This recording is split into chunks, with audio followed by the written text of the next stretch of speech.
আরজিকর হাসপাতালে মহিলা চিকিৎসকের ধর্ষণ ও খুনের ঘটনায় তোলপাড় গোটা রাজ্য তথা দেশ। রাজ্যের বিভিন্ন জায়গায় আন্দোলনে নেমেছে চিকিৎসক থেকে শুরু করে বিভিন্ন মহল।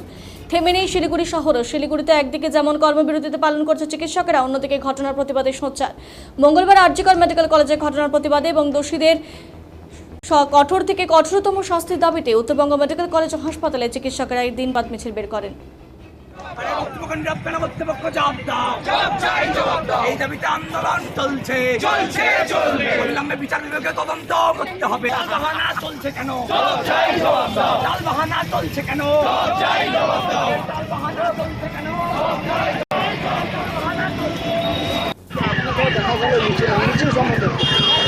দেখুন, আমরা কেন মিছিল করেছি বা করতে বাধ্য হয়েছি সেটা আপনারা সবাই জানেন, যে এরকম একটা বর্বরোচিত, দুর্ভাগ্যজনক, আনকল্ড ফর, আনপ্রেসিডেন্টেড ঘটনা, যেটা অচিন্তিত পূর্ব, সেই ঘটনাতে আমরা আমাদের একজন মেয়েকে হারিয়েছি। এবং এই বর্বরোচিত ঘটনায় যারা দোষী তাদের দৃষ্টান্তমূলক শাস্তি দরকার এবং যত দ্রুততার সঙ্গে দরকার। তো সেই জন্যই আমরা চাই যে এমন দৃষ্টান্তমূলক শাস্তি হোক যাতে ভবিষ্যতে কেউ এই ঘটনা ঘটানোর কথা ভাবতে পর্যন্ত না পারে। এবং আমরা ডাক্তাররা সবসময় অনেক ক্ষেত্রে টার্গেট হই, বিভিন্ন সময় আমরা আক্রান্ত হই, কাজেই এই জিনিস বরদাস্ত করা যায় না। আমাদের সুরক্ষা যেমন গুরুত্বপূর্ণ, সেখানে যদি কোনোভাবে কোনো আঁচল লাগে এইরকমই প্রতিবাদ প্রতিরোধ এটা স্বতঃস্ফূর্ত।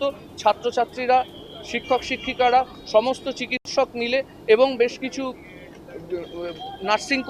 নার্সিং পার্সোনেলও ছিলেন, সিস্টার দিদিরা ছিলেন, সমাজের বিভিন্ন স্তরের মানুষ ছিলেন। কাজেই এই ধরনের ঘটনা যাতে আর কোনোদিনও না ঘটে, আর আমাদের নর্থ বেঙ্গল মেডিকেল কলেজও যাতে সুরক্ষা বলয়ের মধ্যে থাকে, এই সব কারণেই আমাদের এই পাশে দাঁড়ানো। আমরা আরজিকরের এই ঘটনা নিয়ে প্রতিবাদে মুখর এবং আমরা সবাই তাদের পাশে আছি। চিকিৎসা ব্যবস্থা এমার্জেন্সি চালু আছে, ওপিডিও চালু আছে। সিনিয়র ডাক্তাররা তারা ওপিডি করছেন, জুনিয়র ডাক্তাররা শুধু ওপিডি সময়টা এই আন্দোলনে সামিল হয়েছেন। তারপরে এমার্জেন্সি পরিষেবা কিন্তু যাদের ডিউটি ছিল তারা ডিউটিতেই আছে।